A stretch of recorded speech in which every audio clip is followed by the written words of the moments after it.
যারা ভয়ে পাকিস্তানি ক্রিকেট খেলতে যায় না তারা নাকি আবার বাংলাদেশে এসে রংপুর চট্টগ্রাম দখল করবে, এটা কোনো কথা? আর ভাই, ভারত হচ্ছে এমন একটা দেশ যেই দেশ তার প্রতিবেশী দেশগুলোর সঙ্গে ভালো সম্পর্ক রাখে না, তো এটা ভারতের জন্য কিন্তু আরো চিন্তার বিষয় হবে। আসসালামু আলাইকুম everyone, welcome to my new video. তো আজকে আমি রিয়াক্ট করব হচ্ছে উজান টিভি চ্যানেলের বাংলাদেশ দখলে ভারতকে সেভেন সিস্টার নিয়ে ভাবতে হবে, ভারতের সাংবাদিককে ধুয়ে দিল বাংলাদেশি সাংবাদিক। চট্টগ্রাম যদি ভারত কোনোভাবে দখল করার চিন্তা ভাবনা করে, তাহলে আমি ভারতকে বলবো যে ভারতকে তার সেভেন সিস্টার রাজ্য নিয়ে চিন্তা ভাবনা করা খুব বেশি প্রয়োজন। কারণ সমগ্র ভারতের কাছে এই সেভেন সিস্টার রাজ্য সমস্ত দিক থেকে খুব ইম্পর্টেন্ট। সুতরাং ভারত যদি চট্টগ্রাম দখল করতে চায় এবং বাংলাদেশের চিকেন নেক ফেনী জেলাকে ধ্বংস করে অথবা দখল করে ভারত যদি চট্টগ্রাম দখল করে সেভেন সিস্টার রাজ্যে যাওয়ার মতো বঙ্গোপসাগর থেকে সরাসরি রাস্তা তৈরি করতে চায়, তাহলে আমি বলবো ভারতকে তার সেভেন সিস্টার রাজ্য নিয়ে চিন্তা ভাবনা করা উচিত। যারা ভয়ে পাকিস্তানি ক্রিকেট খেলতে যায় না তারা নাকি আবার বাংলাদেশে এসে রংপুর চট্টগ্রাম দখল করবে, এটা কোনো কথা? এবং সেভেন সিস্টার রাজ্য ভারতের কাছে যতটা গুরুত্বপূর্ণ, ঠিক ততটাই গুরুত্বপূর্ণ এই সেভেন সিস্টার রাজ্যে ভারতের প্রবেশের স্থলভাগের একমাত্র পথ এই চিকেন নেক অথবা শিলিগুড়ি করিডোর। এই চিকেন নেক যদি কোনোভাবে ভারতের হাতছাড়া হয়ে যায় তাহলে সেভেন সিস্টার একদম আলাদা হয়ে যাবে। সেই শিলিগুড়ি করিডোর নিয়েও কিন্তু ভারতকে চিন্তা ভাবনা করতে হবে যদি ভারত বাংলাদেশকে আক্রমণ করতে চায়। কারণ ঠিক এই শিলিগুড়ি বা চিকেন নেকের মাত্র 12 কিলোমিটার দূরে আমাদের লালমনিরহাট জেলা। আমি আপনাদেরকে ম্যাপে দেখাচ্ছি, ঠিক দেখেন লাল চিহ্ন দিয়ে যে বর্ডার তৈরি করা আছে সেই বর্ডার হচ্ছে চিকেন নেক বা শিলিগুড়ি করিডোর। লালমনিরহাটে বিমান বাহিনীর ঘাঁটি তৈরি হচ্ছে, তো এটা ভারতের জন্য কিন্তু আরো চিন্তার বিষয় হবে।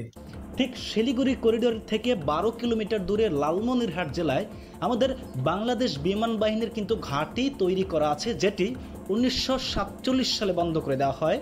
এবং সেটি কিন্তু ভারতের অনুরোধে বা ভারতের চাপের কারণেই কিন্তু বাংলাদেশ সরকার সেই লালমনিরহাট জেলার বিমান বাহিনীর ঘাঁটি কিন্তু বন্ধ করে দিতে বাধ্য হয়েছিল। সুতরাং ভারত যদি বাংলাদেশকে আক্রমণ করতে চায় তাহলে বাংলাদেশ সরকার যদি সেই লালমনিরহাট জেলার বিমান বাহিনীর ঘাঁটি যদি নতুন করে সংস্কার করে বিমান বাহিনীর জন্য তৈরি করে রাখে, তাহলে মাত্র 2 মিনিটের দূরত্বে 2 মিনিটের ব্যবধানে বাংলাদেশ বিমান বাহিনী কিন্তু চিকেন নেক বা শিলিগুড়ি করিডোরে কিন্তু হামলা করতে পারবে বিমান বাহিনী।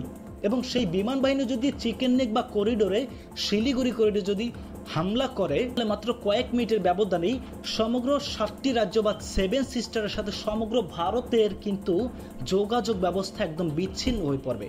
সুতরাং ভারত যদি বাংলাদেশকে আক্রমণ করতে চায় তাহলে তার সেভেন সিস্টার রাজ্য এবং চিকেন নেক বা শিলিগুড়ি করিডোরে নিয়ে কিন্তু চিন্তা ভাবনা করতে হবে। এবং ভারত যদি বাংলাদেশের সাথে যুদ্ধ করতে চায় তাহলে আমি ঠিক 25 বছর আগের ইতিহাস মনে করিয়ে দিতে চাই ভারতকে, যে 2001 সালে পাদুয়ার যুদ্ধ এবং বড়াইবাড়ির যুদ্ধ এবং 2005 সালে কিন্তু আখাউড়া বাংলাদেশ ভারত সীমান্তের যে যুদ্ধ হয়েছিল বাংলাদেশ এবং ভারতের মধ্যে, সেই ভারত বাংলাদেশ যুদ্ধে কিন্তু বাংলাদেশের কাছে ভারত শোচনীয়ভাবে পরাজয় বরণ করে। ঠিক সেই ইতিহাস কিন্তু ভারত কিন্তু ভুলে যায়নি এবং বাংলাদেশিরাও কিন্তু সেই ইতিহাস ভুলে যায়নি। সুতরাং ভারত বাংলাদেশকে আক্রমণ করার আগে সেই ইতিহাস কিন্তু অবশ্যই ভারত মনে করবে। এবং ভারত যদি আখাউড়া অর্থাৎ ত্রিপুরা যে রাজ্য, সেই আখাউড়া থেকে যদি বাংলাদেশকে আক্রমণ করতে চায় তাহলে ত্রিপুরা থেকে বাংলাদেশে ঢোকার সাথে সাথে কিন্তু বাংলাদেশের একটা গুরুত্বপূর্ণ এবং অত্যন্ত গুরুত্বপূর্ণ একটা জেলা পড়বে, সেটা হচ্ছে ব্রাহ্মণবাড়িয়া। এবং ব্রাহ্মণবাড়িয়া কিন্তু আপনাদের সামনে নতুন করে পরিচয় করে দেওয়ার কোনো মানে হয় না। ব্রাহ্মণবাড়িয়া জেলাকে তো বাংলাদেশের অন্যান্য জেলাগুলোই ভয় পায়। ব্রাহ্মণবাড়িয়া যে টোট যুদ্ধ হয় এবং সেই টোট যুদ্ধে যে পদাতিক সৈন্য রয়েছে সেই সৈন্যদের কাছে কিন্তু ভারত কিন্তু সর্বপ্রথম পরাজিত হবে। সুতরাং ভারতকে কিন্তু 2001 সালের এবং 2005 সালের ভারত বাংলাদেশ সীমান্ত যুদ্ধের কথা চিন্তা ভাবনা করতে হবে এবং ভারতকে কিন্তু তার সেভেন সিস্টার রাজ্য এবং চিকেন নেক বা শিলিগুড়ি করিডোরের কথা চিন্তা ভাবনা করা উচিত, যাতে করে সে বাংলাদেশে যদি আক্রমণ করে তাহলে তার সেভেন সিস্টার রাজ্য এবং চিকেন নেক বা শিলিগুড়ি করিডোরে কি অবস্থা হবে সেটা কিন্তু ভারতকে অনুধাবন করতে হবে হারে হারে। এবং আমি যদি বলি যে বাংলাদেশের কাছে চট্টগ্রাম যেমন গুরুত্বপূর্ণ, ঠিক বাংলাদেশের কাছে কিন্তু সেভেন সিস্টার রাজ্য কিন্তু খুবই গুরুত্বপূর্ণ। সুতরাং এই সেভেন সিস্টার রাজ্য যদি বাংলাদেশের আয়ত্তে বা বাংলাদেশের সীমানার মধ্যে চলে আসে, তাহলে কিন্তু বিষয়টা একদম খারাপ হয় না।